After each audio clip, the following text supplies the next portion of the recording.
Do you know where you were or what you were doing on the 31st of July 2008 at 6:58 p.m.?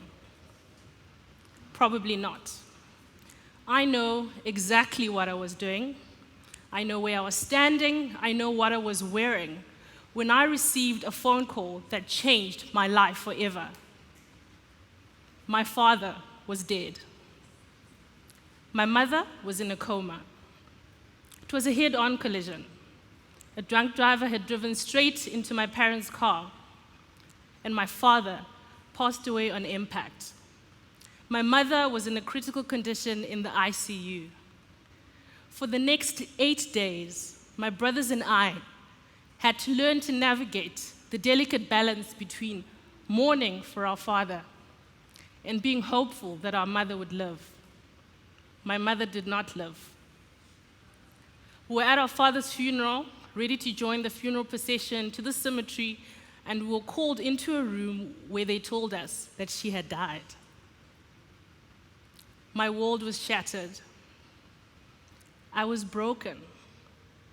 If there's a place that is beyond darkness, that is where I was. A place where the pain is so intense, you cannot breathe. 8 years on, I'm still here. I learned to breathe again. And as I stand here, I can attest to the fact that sometimes it is the most intense pain that you feel that leads you to not only a different life, but to a richer and more rewarding one. See, when you lose someone you love, you begin to value the small things. A story you were told, the old photo that you hold onto, and the memories that you hold. When my parents died, I started a journal that I called a memory a day.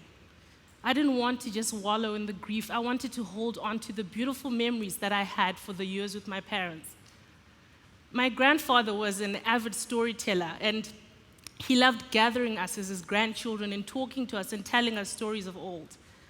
When my father was born, the family was poor. But my grandfather made a decision that he wanted to make sure that my father got a good education. Now, that decision came with a lot of sacrifice. Probably selling of cattle, family going without enough at times. But because of that one decision that my grandfather made those 50-odd years ago, my father was the first person in his family to go to university and the first person to get a university degree. See, the decision we make about education has a domino effect on future generations. Had my grandfather not considered education worth the investment, my father would never have been able to break the shackles of poverty that had been passed down from generation to generation. And because my father fully understood the value of an education, I saw my parents sacrificing time and time again to make sure I attended the best schools and universities. You see, grief can be all-consuming. I know. I lost both my parents within a week of each other in a most tragic way. And I can tell you that grief left me lost and broken. What I'm not here to tell you is that it gets better. But what I am here to tell you is that grief changed me. It made me a better person. I started to look at life differently, to appreciate it more, to value it more. As I walked that lonely road with grief, I began to ask myself questions and to introspect. Who was I? Where was I going? What was my purpose?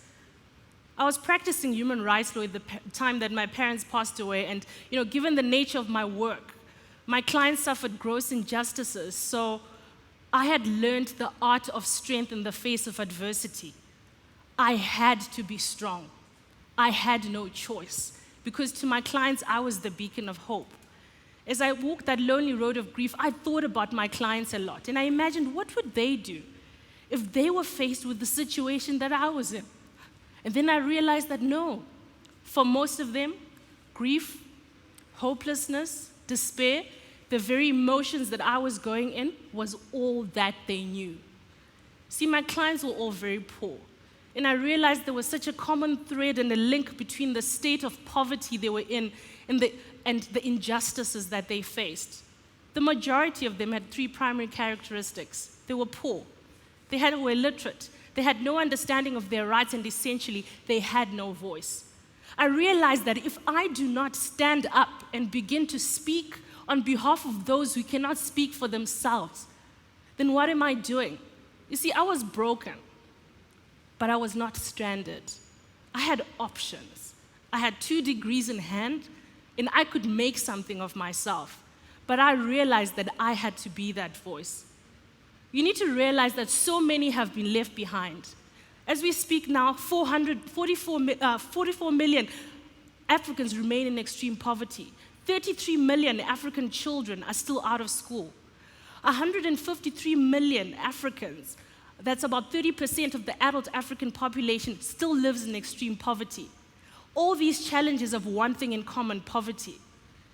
I'm here to tell you that poverty is a human rights issue, but it's not always seen as a human rights issue. It is seen as tragic at best, especially for African communities. In most cases, the poor are seen as lazy, undeserving, or even criminal. Whenever I walked into court with my clients, I was always mindful I had 2 battles to fight. I had a legal battle relating to the injustice my client had faced or the crime they'd committed. But my largest battle was a battle of stereotyping. In most cases, because my clients were poor, looked disheveled, were not articulate in the English language, and could not express themselves very well, they were perceived to be guilty until I fought and proved that they were innocent. See, we're talking about so many people being left behind, and I told you the value of memories. A story comes to mind. The one year my father said he wanted to take us to see where he had grown up. And as we drove there, we stopped at a small shop to buy refreshments. As we were about to drive off, there was a man who came running in the distance, calling my father's name, John, John. He came towards the car. They had a very excited conversation. When I was looking at the man, he looked about 30 years older than my father. So he imagined he was my grandfather's age and possibly one of the men who lived in the village. When he left, I asked my father who that man was, and he said to me that man was his childhood best friend. See, what you need to understand is, looking back, that old man that looked about my grandfather's age could have been my father. The only defining difference between him and my father was that he had dropped out of school in grade 4 and had not learned to read and write. He had to work hard labor on the farms, and as such, the toll was taken on his body. My father was able to go to school, get an education, and chart a court for himself. If my grandfather hadn't made the decisions he made, I very likely would not be standing on this stage today.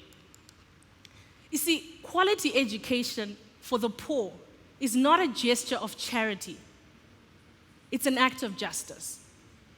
There is absolutely no reason why schools for the poor have to be poor. When we look at quality education for the poor, we should not feel a great sense of how charitable or philanthropic we are. What we're actually doing is righting the injustices of old. It's a matter of social, of economic, of political rights, and it is our mandate as Africans to put that first, because so many will forever be left behind. I've worked across Africa, Zimbabwe, Lesotho, Burundi, and the state of schools in poor communities remains the same.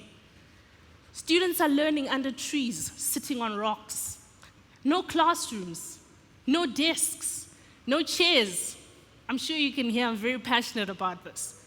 I went to Malawi, where in the one school, there was a pupil-to-teacher ratio of 1 teacher to 250 students. We cannot surely believe that that student is best placed to succeed in life, but rather we have set them up for failure before they have even begun. The role to change this belongs to us. It is an injustice that what determines whether a child succeeds in life is not how well they have done at school or the effort they put, that rather it is the economic circumstances that they're born into. It is an injustice that we think it is okay for schools for the poor to be poor. It is an injustice that children that are born in poor communities are asked to run a race alongside those who have been given opportunities to succeed. And it continues to be an injustice that we think poverty is okay in Africa just because it's Africa. When I chose to take up my call, I was broken. I had no reason to take it. In fact, I owed it to myself to do what I needed to do for me. But I realized I was broken, yes, but I still had something so valuable that no one could take away. See, my father didn't leave me a large inheritance. He left me an education. And for that reason alone, when I was faced with the decision to either walk away and focus on me, or to carry this and speak for others, I chose to speak. I chose to stand up. I chose to act. And my hope today is that you will join me.